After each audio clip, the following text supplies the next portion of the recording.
ليش قبل لا تحطه بالقبر تكظم منه وتهزه وتقول له يا فلان انت ميت؟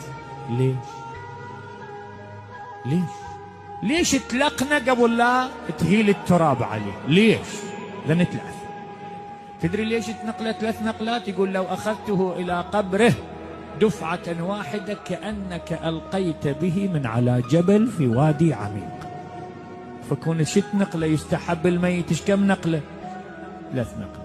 ليش تهزه من شتافه وتقول له يا فلان انك ميت؟ يقول في حال لا يعلم هو من وهل هو حي ام ميت، اسمه ما يدري، للحالة المصدوم بها.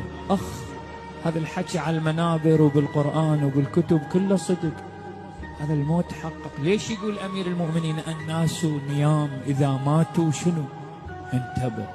فتهزه وتقول له يا فلان. ليش يا فلان؟ ما يعرف، كل شيء ما يعرف، كأنه طفل مولود من بطن أمه استوى، تسميه وتلقنه ما يعرف يحكي.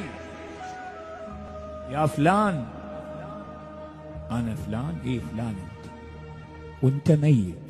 تقول له هاتين الكلمتين يا فلان إنك ميت، وتقول له أنه بإذا جاءك الملكان وسألاك توصل. تلقنه. عمي جاوبوني، لا تخلوني لوحدي أحكي. هو ياهو اللي يتلقن، مو اللي ما يعرف يحكي. تلقن اللي يحكي لو اللي ما يعرف يحكي. أنت ليش تلقن؟ أنت هسه جاوبني ساعدني، أنت ليش تلقن؟ تلقن اللي يعرف يحكي ويفهم لو اللي ما يعرف يحكي. ما تهزه.